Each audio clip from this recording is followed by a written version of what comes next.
Partying with sumo wrestlers almost killed me.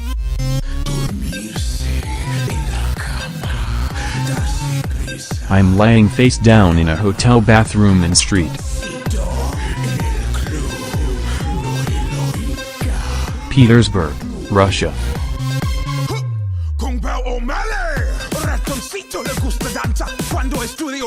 The cheap vinyl of the bathroom sticks to my forehead and every part of my body aches worse than it has ever ached before. Out of the corner of my eye I can see a puddle of my own piss, cartoon yellow, slowly creeping towards my chin. I try and get up but my legs give out from under me. I fall into the bathtub and throw up.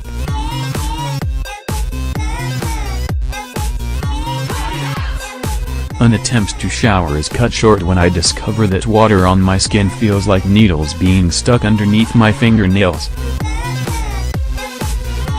Today I am going to stink and that's fine.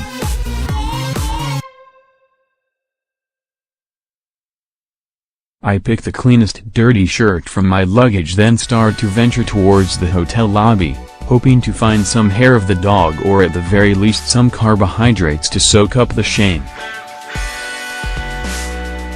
I leave my room and the fluorescent light of the hallway hits my eyes.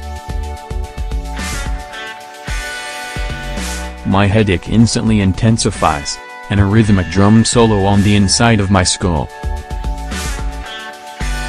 The pain is so bad that when I first see the body I don't know if it's real or not.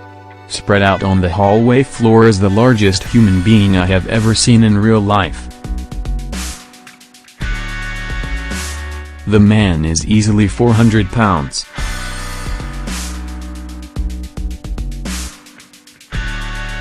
He's lying on his back, limbs askew, oversized belly sneaking out of his shirt. The man is unconscious and letting out these little half-breaths between thunderous snores. I'm about to check on Humongous, maybe poke his gut to make sure he's not a hallucination, when towards the elevator I see another body even bigger than Buddy at my feet. This man is flailing in an awkward sleep.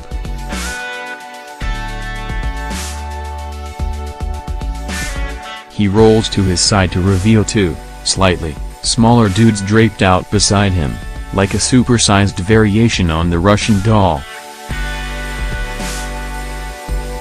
Head pounding I piece together what's going on.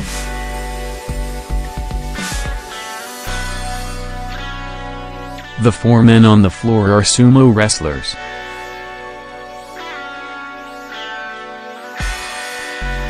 The day before was the last day of a sumo competition at the World Combat Games. At the after-party many of the sumos drank heroic amounts of liquor. The guys in front of me must have passed out trying to get to their rooms. No one was strong enough to move their dead weight.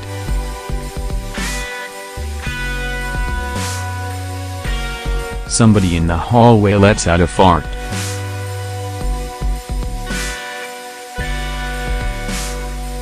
While trying to escape the smell I start to remember the night before.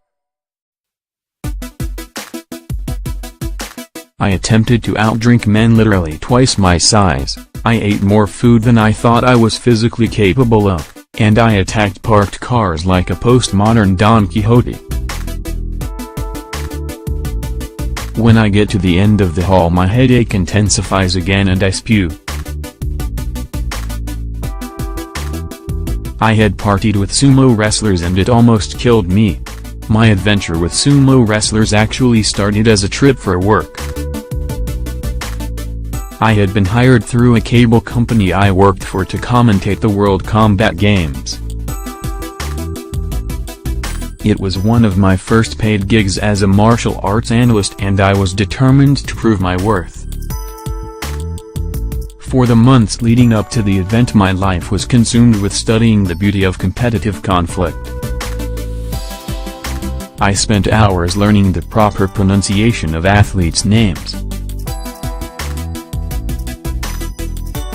There were days glued to the computer watching hundreds of technique videos. I read books debating the arcane origins of belt wrestling, tried out high kick strategies in my living room, and bored my wife half to death geeking out on jiu-jitsu statistics.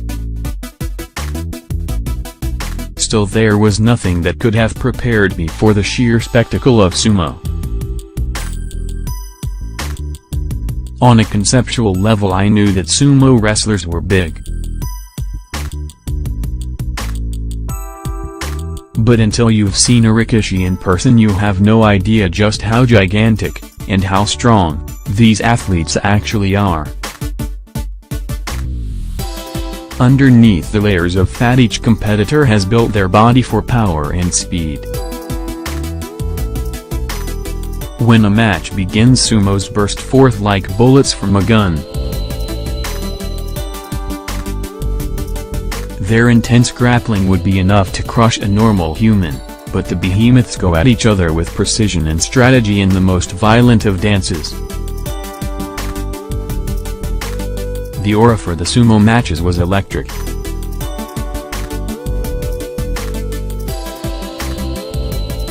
The arena was buzzing with excitement, shifting from anticipatory silence to deafening cheers as the competition got underway. The sumos were treated like rock stars, and no one was a bigger star than Byamba. Byamba was a two-time world sumo champion.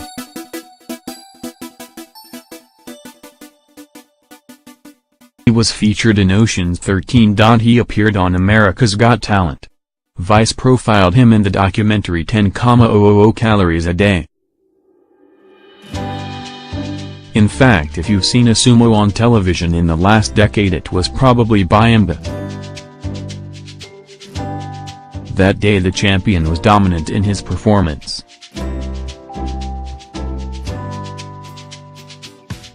His bouts were over in seconds. Opponents thrown from the ring with ease. Watching on commentary, I sounded like a little kid, giddy with excitement witnessing this master perform his aggressive art. By the time he was awarded his medal, every person in attendance was on their feet. That evening the after-party was held at our hotel. My plan was simple. I was going to shake Byamba's hand, congratulate him on a job well done, and leave the man alone for a well-deserved celebration. Byamba had other plans.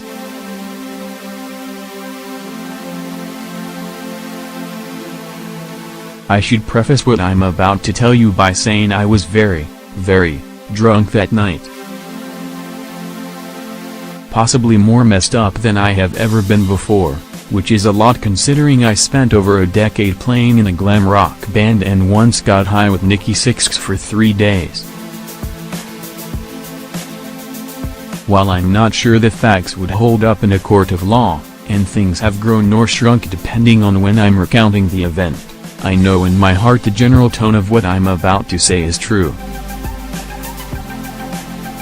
We'll call it drunken nonfiction.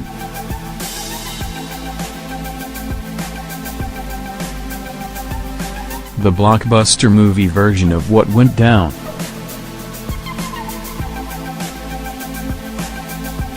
When I got to the bar, Byamba was holding a link of sausages in one hand. In the other was a bottle of Russian standard vodka.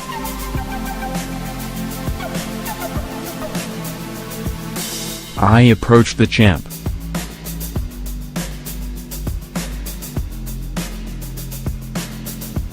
The big man pointed in my direction.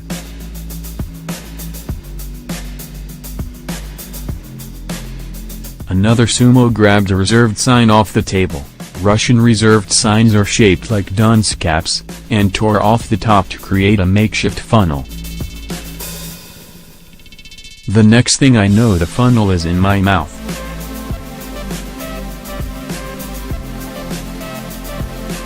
Byamba laughs and pours a half-liter of vodka directly down my throat. It was the beginning of the festivities and I was already a wreck. After that, as a group, we stumble into another part of the bar. Laid out before me is an enormous spread: pork knuckle, sauerkraut, hot pot soup, mountains of sausages and bread. Byamba piled up his plate, then motioned for me to do the same. Everyone took a seat.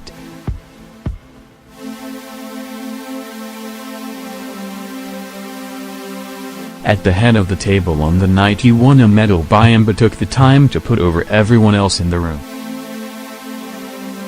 The champ was humble and funny.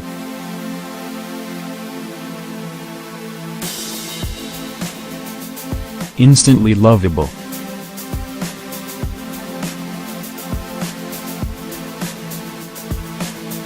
His message was that with the right team and the right training we could all achieve greatness. When I asked the big guy to elaborate on that idea, he insisted I drink more vodka and finish my food. I mowed down a dozen sausages and had at least another half-liter of drink. I ate sauerkraut until my pores were leaking vinegar. With the sheer volume of consumption, I started to believe that I could be a sumo wrestler, too.